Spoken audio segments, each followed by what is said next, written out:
Part 2. Here we are. I almost forgot where I was at there for a minute. I had to go back and check Part 1. So then we moved to the Plains, to Miss Ilsa's house. 24 North Plains, like I said. Ilsa Hillen was an old German lady from Stuttgart, Germany. She was the first person I had ever met and spoken to at length that was from Germany. She used to make me and Johnny and Clay these incredible chocolate cakes. It was like, what did she call that? Oh, I wish I could remember the name of it. But it was like doubled bitter chocolate injected with cherry liqueur, with cherries on top of each layer, and it was like a double layer cake. It was so good. And my neighbors beside us at the time were John and Linda Wheeler, and their two daughters, Brittany and Courtney. Really, really sweet. Linda still works at Reuse Industries on Columbus Road. John passed away a long while back, God bless his heart. He had been on dialysis for his kidneys, and, well, basically they ended up failing. Brittany got married. Oh, and Jill. I almost forgot about Jill, Linda's daughter. She got married to my friend that I was telling you about from middle school, Scott Dexter. And then Brittany met this guy, and they got together, and she has, I think, 2 children from this guy, and Courtney's got a boyfriend. I don't know if she's got kids or not, but I know that Jill and Scott have Scott's kids from the previous marriage that they take care of. Anyway, and around the corner from us was David Cockrell. You can see him on my Facebook too. He is Charlie Yancey's stepbrother. Is that how you would say that, Dee? Stepbrother, foster brother, something like that? David and Charlie. I think they're like foster brothers or stepbrothers. Something like that. Which is also connected to our friend Ricky and his brother John Simmers. Because their dad, Richard, Charlie and David's dad, Richard, was one time married to Ricky and John's mom. Simmers, right. And their grandmother, Jean, used to live in Nelsonville when Dana was with Jess. Anyway, there I go, getting sidetracked again. So then, from the Plains, Clay and I and John moved out to my brother and sister, Kelly and Kenny's house when they passed away out on Connet Road. Connet was a different sort of deal because when we lived on Connet Road, it was out in the middle of the country. There was a pond down the road, a church down the road, and I had Star. You guys remember Star, the lab chow? She was about 9 years old at that point. When Clay and I finally divorced, well, it depends on how you look at the word divorced, because it was a dissolution, which basically meant neither one of us was happy, but since I initiated it, you might as well call it a divorce. Because we got into some domestic shit. This is probably too much detail, but I'm going into it anyway. We got shit-faced. Pardon my French, but we were waylaid, shit-faced, totally drunk, however you look at it. He pushed me. I fell backwards into a coffee table. I was so drunk I didn't feel it. I got up and hit him, and when I hit him, he went over the blue recliner, up over, foot first, into the wall, through the wall, landed in the other bedroom. At that point, we decided I decided we really shouldn't be married anymore, and he kind of agreed. And then John and Clay moved out, and I stayed at the trailer by myself for about a year. And then I ran into Dana, and he had told me that him and his ex, Jesse, were split up, and he was living here at the house by himself.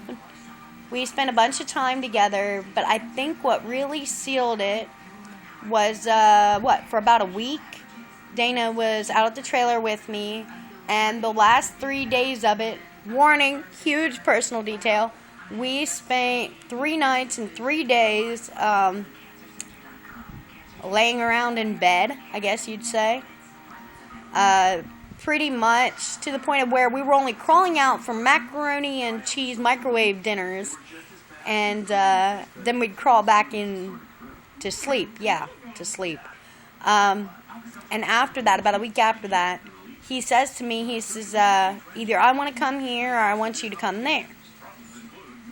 And his mom had said there was no way he was coming to live with me because at the time he was working at Kenston Iron and Metal, and he had to get back and forth to work and all that, and she was afraid he'd skip his alarm and everything else if he come to stay with me. So then he asked me if I wanted to come live here, which I did for almost a year and a half, something like that. And then I moved to my apartment.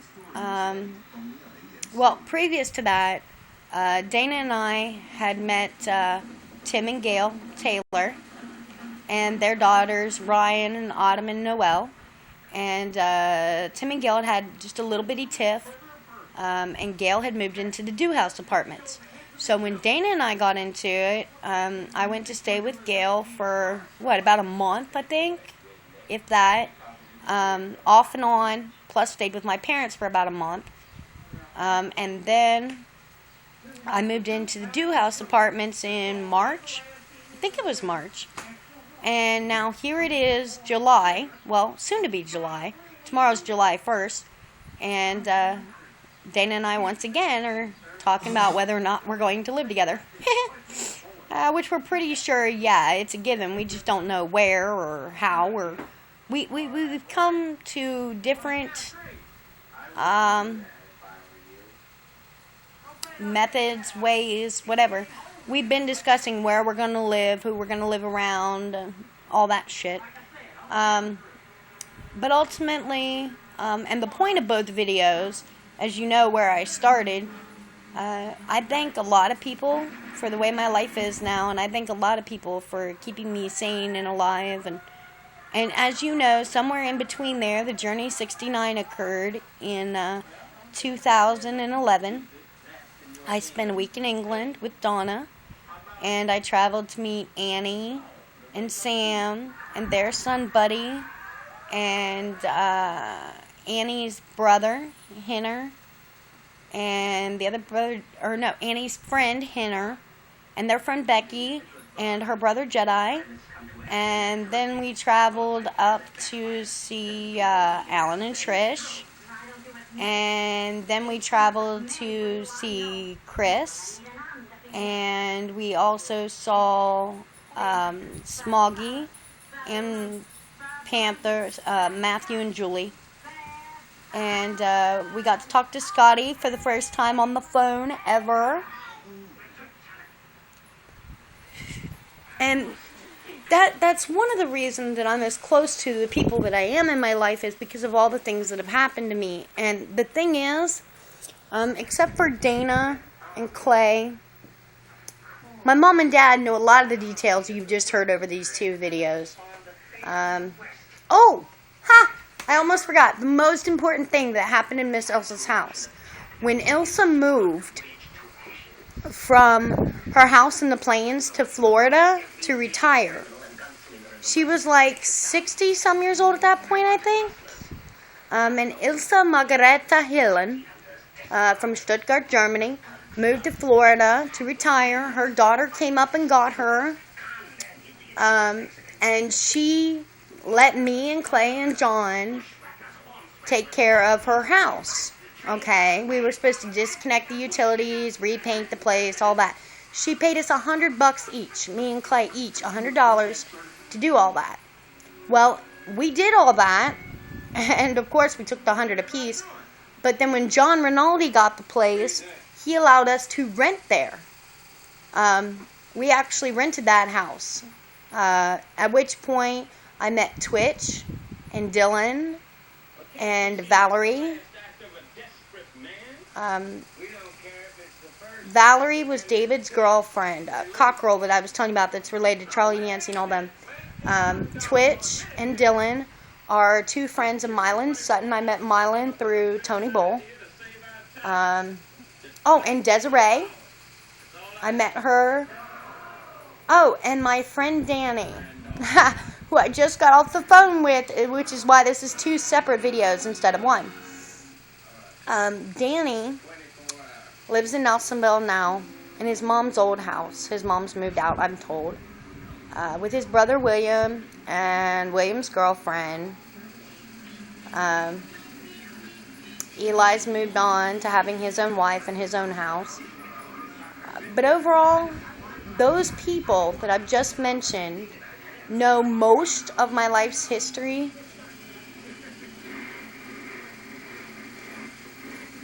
Oh, I know why I went back and told you about Ilsa moving to Florida.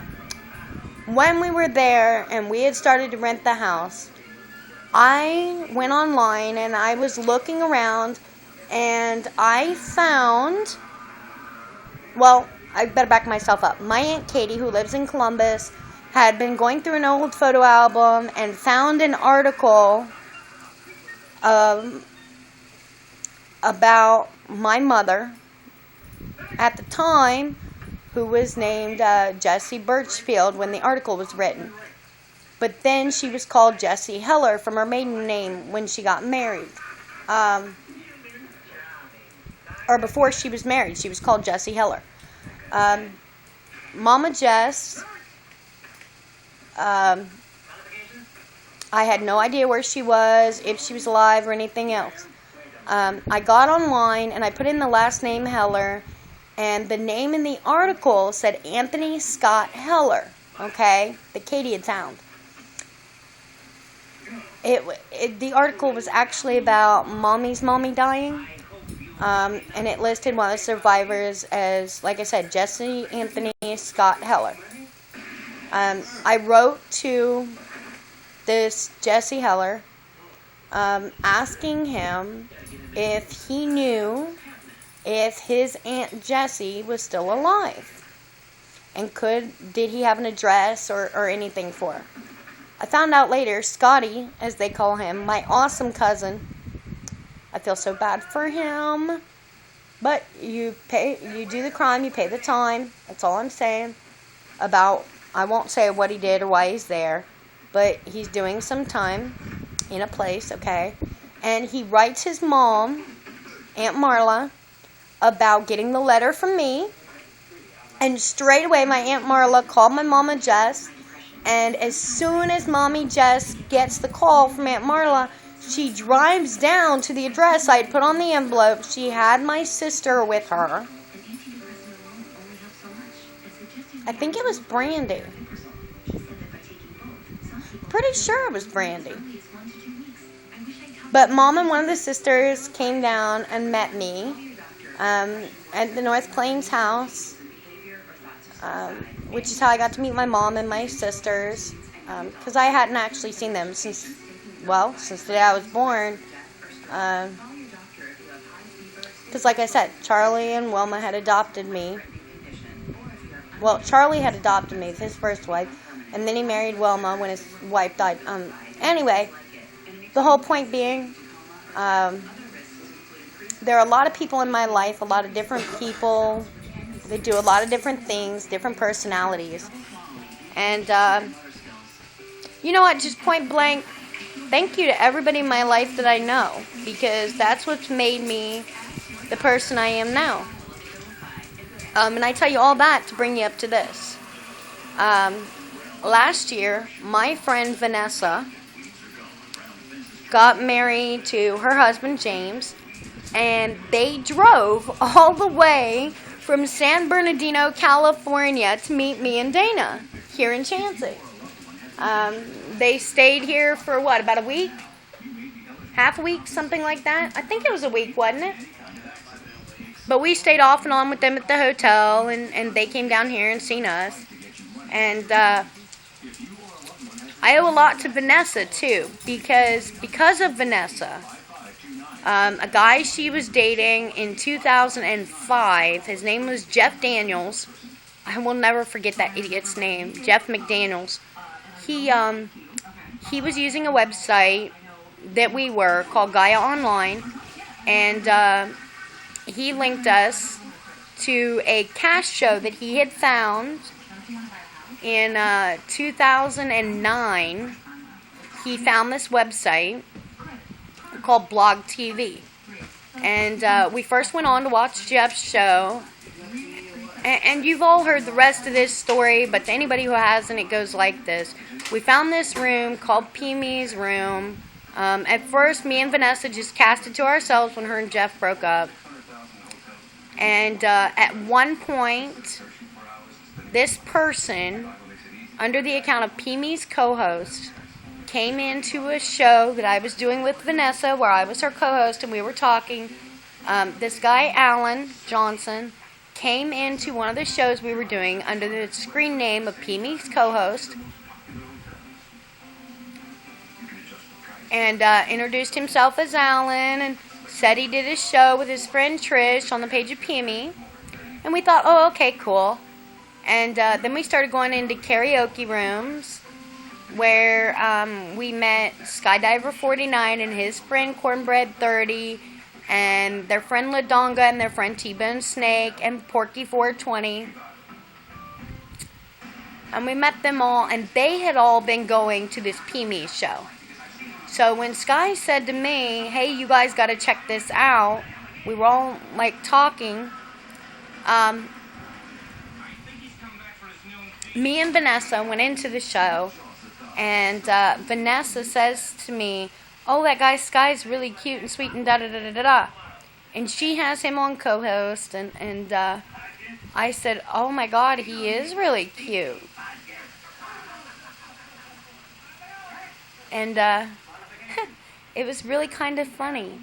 If Vanessa hadn't had him on co-host, I never would have seen what he looked like or sounded like.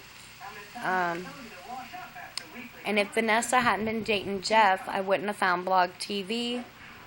And if Clay hadn't made me so miserable when we were in the plains, I wouldn't have found Gaia.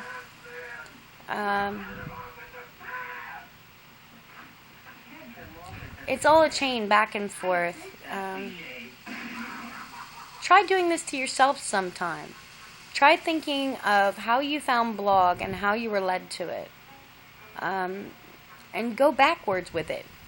From Blog to some event in your life that made you log on online. And then go predatory to that. Look for, before you came online, the events that led up to it. I think you're going to find out that ultimately either one of your parents is responsible for all the relationships you have online and offline, or a doctor, or the creator. But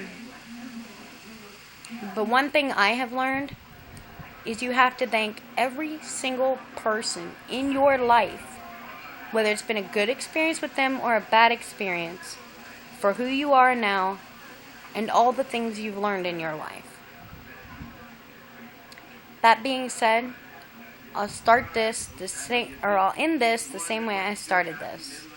I owe a huge thank you to God, Dr. Bowles, my dad, my mom, all the members of Gaia Online, my friend Vanessa, all the members of Blog TV, Alan and Trish, everybody I met on Blog because of Alan and Trish, who made me want to stay on Blog. And I'll sneak in that I owe a huge thank you to Oxy, Chris Oxenberry, and Create Your East, my friend Matthew Rane. They don't realize how much they did for me, because they introduced me to somebody who's been a good long-running friend for almost 5 years now, who now owns a website called ivlog.tv. And even though I didn't talk very much about it, he and his beautiful woman both know why I owe them huge. And I know that Matthew and Chris know why I owe them huge. Alan and Trish definitely know why I owe them huge. Ebba, Donna, Chris, the other Matthew, Annie. Ultimately, I could sit here and name names of everybody I thank for the rest of my life, and I probably still wouldn't remember them all. Not because I want to forget, but because it's a lot of people to remember. And the other thing I want to do is stretch out a thank you to Diane and David, Susan and Norm and Jeff and Chelsea and Vash and Jay and Katie and Andy and Sherry and Gary and John. You've all taught me a whole hell of a lot about who I really am. And you've reminded me to go back and thank the people in my life that sometimes I overlook, even though you've done a lot for me. Thank you. I love you guys all, and this is Chrissy saying, remember to feel the love, rock on, and pass it on, no matter what, even if they hate you for it later. And hey, if you're doing something right, they will. Trust me, I know these things. And one more thing. Big fish, little fish. Red fish, blue fish. Cardboard box.